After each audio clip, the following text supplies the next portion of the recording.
नित्यं गुणेषु प्रमोदं क्लिष्टेषु जीवेषु कृपापयतु माध्यस्थ्यभावं विपरीतव्रतो सदा ममात्मा विदधातु देवं। जय बोलो अनंत सिद्ध परमेश्वरी भगवान की जय। बोलो नाथ भगवान की परम पूज्याचार्य विकृति गुरुदेव की परम पूज्य देव तपस्याची सुंदर सागर जी गुरुदेव की परम पूज्यारिका सुनेमती माता जी की आरिका संघ की जिमानी माता की श्रीमद जैन धर्म की माता जी के चरणों में वंदना भी करते हुए तीनों साधुओं के चरणों में इच्छा भी करते हुए आगम के शब्दों को आपके समक्ष रखने का प्रयास करें।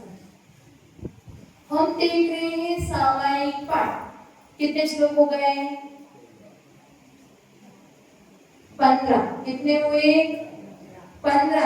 आज 16वां करेंगे तो अपना 50% सिलेबस हो जाएगा। सिर्फ 50% बचने वाला, क्योंकि कितने श्लोक है? 32। उसमें आज 16 होगा, 50 बचेगा। तो क्या बात कर रहे थे? सामायिक पाठ पे अपन चर्चा कर रहे हैं और उसको लिखा आचार्य अमिकृति गुरुदेव ने। वो भाव भा रहे हैं कि आज मैं प्रभु के चरणों में बैठा हूँ और मुझे प्रभु की स्तुति करने के भाव हो रहे हैं, क्योंकि प्रभु जो है वो अनंत गुणों के धारक है और उन्हीं के गुणों को, वो इतने गुणों के धारक हैं, इसीलिए मेरे अपने आप भाव उनकी स्तुति करने के लिए बन रहे हैं। क्योंकि हम लौकिक में भी देखते हैं, हम किसी के पास जाते हैं तो किसी में कोई क्वालिटी होती है, कोई विशेषता होती है, तो हम उसकी तारीफ किए बगैर नहीं रह पाते। अगर कोई सज्जन होगा तो, है ना, जो सज्जन होगा, जो अच्छा होगा, अगर उसको किसी के अंदर क्वालिटी दिख रही है, गुण दिख रहे हैं, तो वो उसकी तारीफ किए बगैर नहीं रह पाएगा। जैसे किसी को गाने का है, कोई गायक बहुत अच्छा है तो वो उसकी गाने की तारीफ करेगा। कोई ड्राइंग में अच्छा है तो वो उसकी ड्राइंग की तारीफ करेगा। कोई कुकिंग में अच्छा है तो उसकी कुकिंग की तारीफ की जाएगी। कोई वकील है, बहुत अच्छा वाद विवाद करता है तो भी उसकी प्रशंसा अपन करते हैं। जब हम लौकिक में प्रशंसा किए बगैर नहीं रह पाते हैं, तो जो 3 लोक के नाथ हैं, जो अनंत गुणों के धारक हैं, उनकी स्तुति करने में कौन सी आश्चर्य की बात है? कोई आश्चर्य है क्या? उनकी स्तुति तो योगियों के द्वारा ऐसे ही स्वयं हो जाएगी, जिनकी आचार्य विकृति गुरुदेव कह रहे हैं कि आपके गुणों का वर्णन करने में स्वयं बृहस्पति भी क्या समर्थ नहीं है, तो मुझ जैसा छायोक्षमिक ज्ञानी तो क्या ही समर्थ होगा। लेकिन फिर भी जैसे कोयल होती है, आम के पेड़ पे क्या करती है? आम के बोट पे बार बार बोलती है। उसी प्रकार से भले मैं छायोक्षमिक ज्ञानी हूँ, मैं अल्प ज्ञानी हूँ, लेकिन फिर भी आपकी भक्ति के वश, आपके अनंत गुणों के वशीभूत होकर मैं आपकी स्तुति बार बार कर रहा हूँ, बार बार कह रहा हूँ कि ऐसे देवादिदेव मेरे हृदय में विराजमान होवे।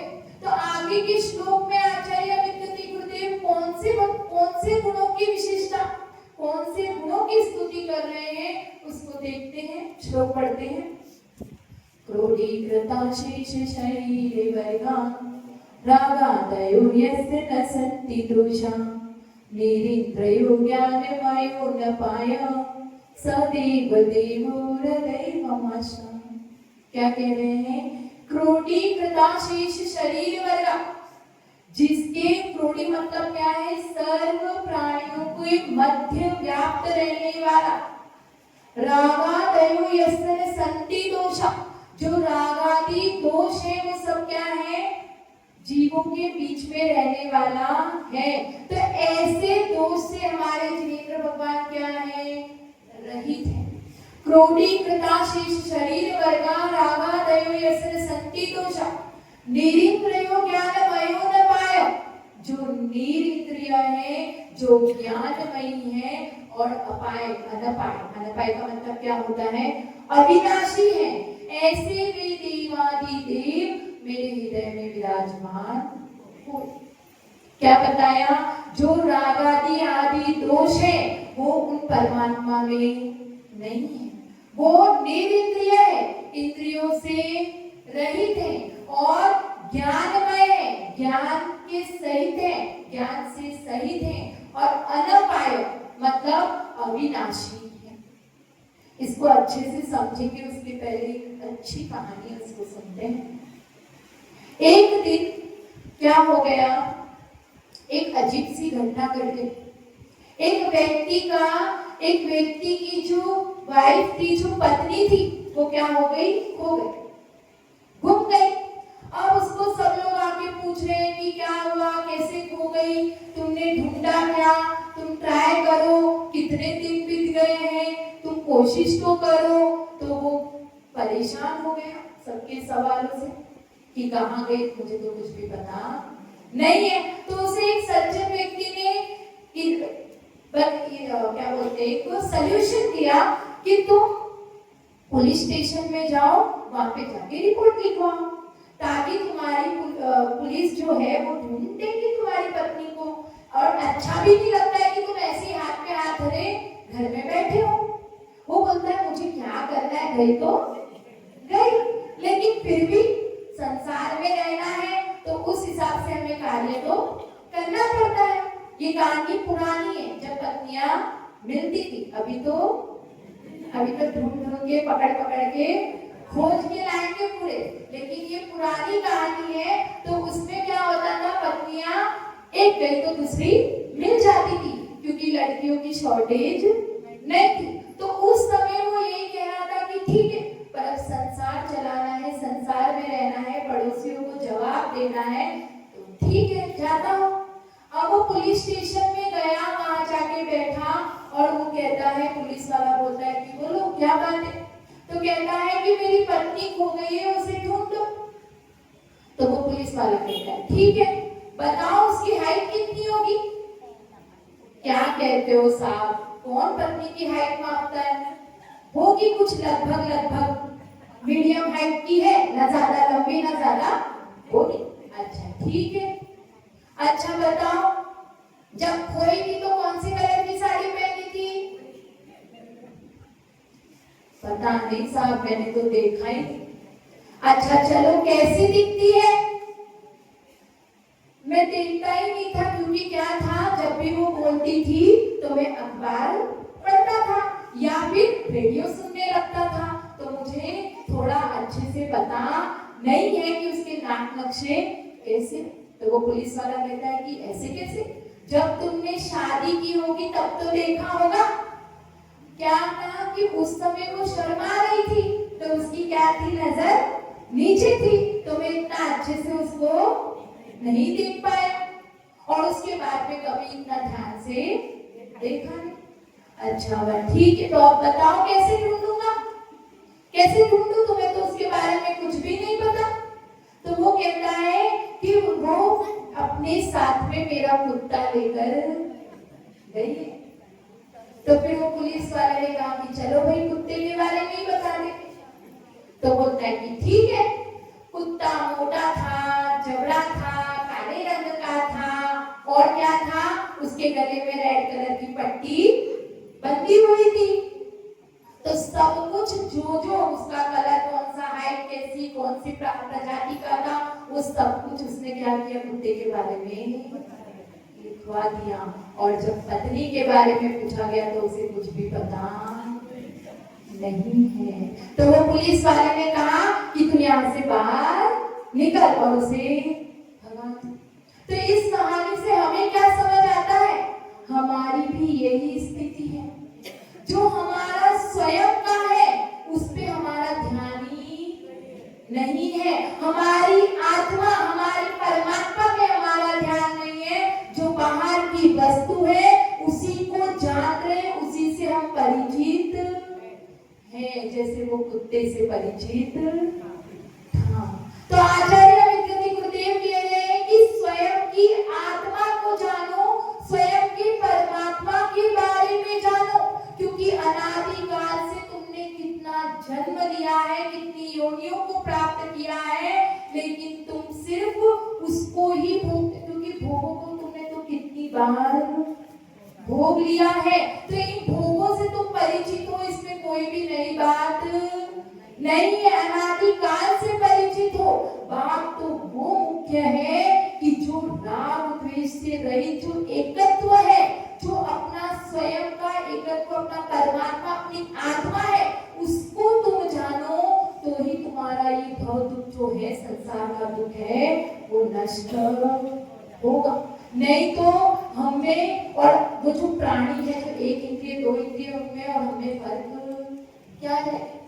क्योंकि सुख और दुख के अनुकूल तो वो भी जी रहे हैं, जो एक इंद्रिय है वो भी सुख दुख का अनुभव कर रहे हैं, जो दो इंद्रिय वो भी कर रहे हैं, जो तीन इंद्रिय जीव है वो भी कर रहे हैं, जो चतुर इंद्रिय है वो भी कर रहे हैं, और हम भी वो ही कर रहे हैं।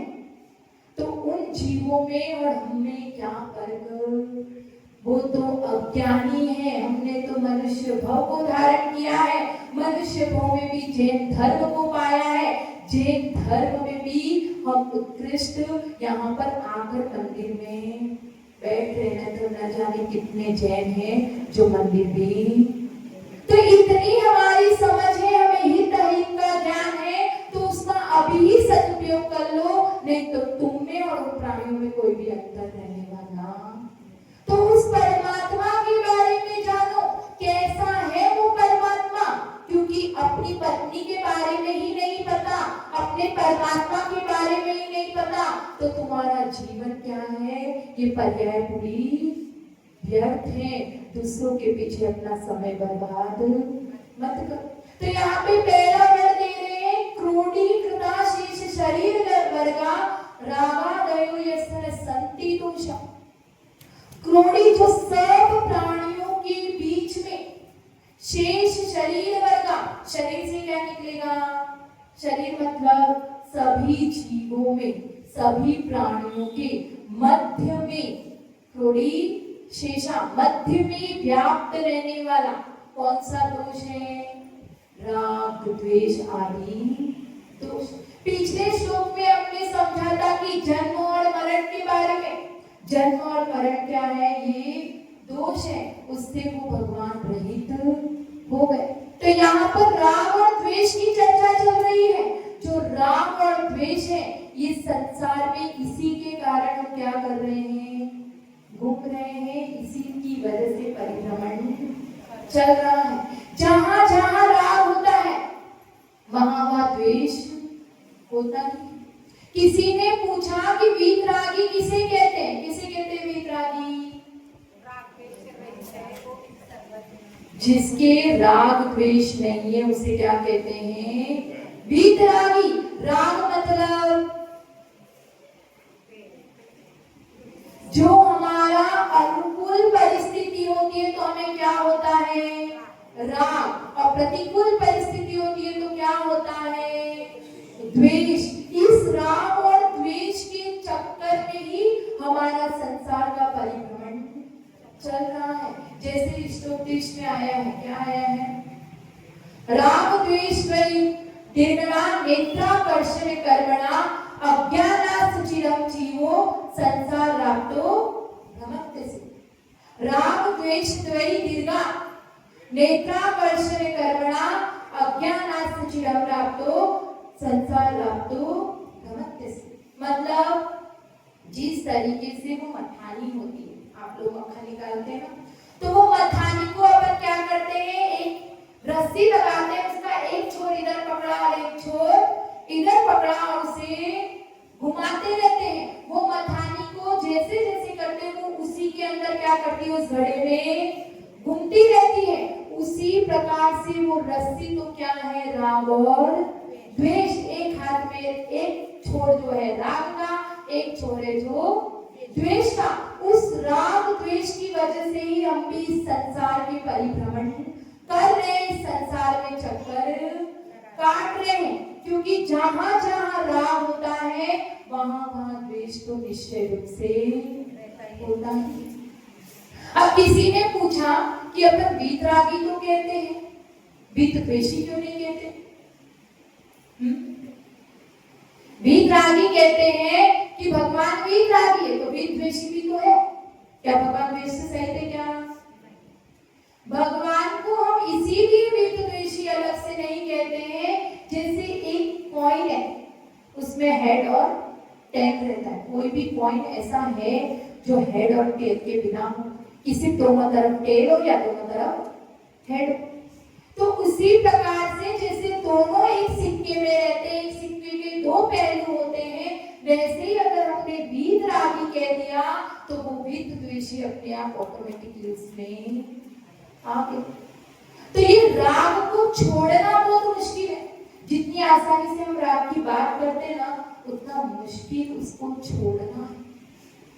क्योंकि राग के कारण देखो, आप पिछली कितनी सारी स्टोरियां हमें मिलती है, उसमें से एक स्टोरी महत्वपूर्ण जो अपन सब जानते हैं, पहचानते हैं, अनुभव करते हैं।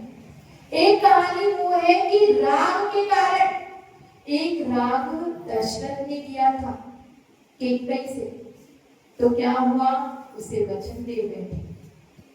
एक राग कैकेयी से किया, एक राग कैकेयी ने किया था किससे, भरत से, और क्या किया, भरत के लिए सिंहासन और राज्य मांग लिया। एक राग सीता ने किया था, एक राग रावण ने किया था कि वो सीता पे मोहित हो गया। एक राग सीता ने किया था कि वो हिरण पर मोहित हो गई। एक राग राम ने किया था कि उसने सीता के कहने पे उस हिरण का पीछा, वो जानते थे, उनको समझ थी कि नहीं थी कि सोने का हिरण तो नहीं होता, लेकिन फिर भी सीता के राग के वशीभूत होकर उन्होंने उस हिरण का पीछा किया। एक राग लक्ष्मण ने किया कि भाई की आवाज सुनी, भाई को संकट में जाना, तो सीता को अकेला छोड़कर चले। एक राग किसने किया, एक राग लक्ष्मण ने किया, एक राग राम ने किया, एक राग दशरथ ने किया, एक राग कैकेयी ने किया। तो इस वजह से क्या हुआ, दशरथ ने राग किया तो उनको क्या हुआ, वैराग्य हुआ, उन्हें वन में जाना पड़ा। एक राग, ये तो अच्छा हुआ, वो राग किया तो चलो वो वन में गए और वैराग्य हुआ। एक राग कैकेयी ने किया तो वनवास राम को 14 साल का मिल गया और सब जगत में अपमान की दशा उसकी हुई। एक राग रावण ने किया तो उसको क्या हुआ, उसको नरक में जाना पड़ा। एक राग राम ने किया तो वो सीता को ही खो बैठे, और एक राग सीता ने किया तो उस पे कलंक। तो ये सब कुछ किस वजह से हुआ, इस राग के कारण ही हुआ। तो ऐसे राग को हमें क्या करना चाहिए, छोड़ देना चाहिए। ऐसे द्वेष को भी हमें छोड़ देना चाहिए जो हमें इस संसार का चक्कर कटवाए। हमें तो इस संसार से क्या होना है, मुक्त होना है। तो ऐसे राग और द्वेष से रहित है हमारे परमात्मा। फिर कहा निरिंद्रिय, निरिंद्रिय शब्द के दो अर्थ निकलते हैं। एक अर्थ निकलता है कि वो किसी भी जीवों के, जो इंद्रिय से सहित जीव हैं, इंद्रियों के द्वारा क्या है, वो जानने के योग्य नहीं है। और दूसरा अर्थ निकलता है कि जो हमारे परमात्मा है वो इंद्रियों से रहित है। अब इंद्रियों से अगर परमात्मा रहित है तो ये बात थोड़ी अटपटी सी लगती है। क्या अनंत परमेश्वरी के आंख, कान, नाक कुछ नहीं है? तो फिर अगर है तो फिर यहाँ पे इंद्रियों से रहित क्यों कहा? एक मिनट प्रतिभागी, बाकी कोई बताए। मोक्ष में चले गए, वो तो संसार में ही है अनंत परमेश्वरी। तो बताओ कोई और बताओ। बंधन नहीं होता, किसका बंधन होता? इंद्रियों का बंधन। इंद्रियां तो है ना, बंध क्यों करवाना है?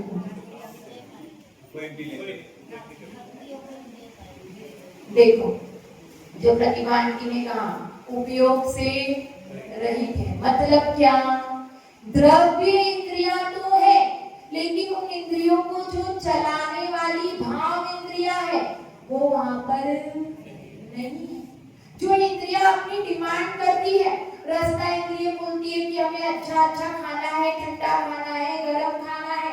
स्पर्श इंद्रिया बोलती है कि सोने के लिए बहुत अच्छा बिस्तर मिल जाए, अच्छा मखमल का बिस्तर मिल जाए। कर्ण इंद्रिय बोलती है कि हमें अच्छा अच्छा संगीत सुनने को मिले। घ्राण इंद्रिय कहती है कि हमें अच्छी सुगंध सेंट लगाते हैं ना, तो ये सब कुछ सुनने के लिए मिले। तो वहां पर जो अरिहंत परमेष्टि है, जो अरिहंत परमात्मा है, उनकी इंद्रियां तो है, लेकिन जो इंद्रियां लालसा करती है, जो डिमांड करती है, उन इंद्रियों, उन विषय भोगों के प्रति उनकी लालसा नहीं है। उनकी जो भाव इंद्रियां और जो छठी इंद्रिय है मन, उन सबका क्या हो चुका है, नाश हो चुकी है, निरोध हो चुका है। अब उनकी कोई भी इच्छा नहीं होती है, कोई भी उनके विषयों के प्रति आसक्ति, उनके प्रति रुचि ही नहीं होती। इसीलिए यहाँ पर कहा कि वो परमात्मा इंद्रियों से रहित है। फिर अगला विशेषण दिया क्या, ज्ञानमयी है। ज्ञानमयी मतलब जो केवल ज्ञान से सहित है, जो ज्ञानी है और उनका ज्ञान कभी भी अब नाश होने वाला नहीं है। वो वैसा का वैसा रहने वाला है, ना तो बढ़ने वाला है और ना घटने वाला है। वो तो जैसा केवल ज्ञान एक बार हो जाता है तो सब कुछ क्या करते हैं, संसारी जीवों को युगपत जानते हैं, कुछ भी क्रम से जानते नहीं है। सब कुछ एक साथ में उनके ज्ञान में झलक रहा है। ऐसे ज्ञान से वो हमारे परमात्मा सहित हैं और उनका अनपाय जो कि वो अविनाशी है, कभी भी नाश को प्राप्त होने वाले नहीं है। और ऐसा भी ले सकते हैं कि उनका ज्ञान कभी भी नाश को प्राप्त होने वाला नहीं है। तो क्या जाना कि जो अरिहंत परमात्मा है वो रागादि आदि दोषों से रहित है, जो निरिंद्रिय है, इंद्रियों से रहित है और जो ज्ञानमयी है और अविनाशी है, ऐसे वह देवाधिदेव मेरे हृदय में विराजमान हुए। जय बोलो आंचे से सुंदर सागर जी को तेरी होती है। पर प्रचार का समय मति मात्रा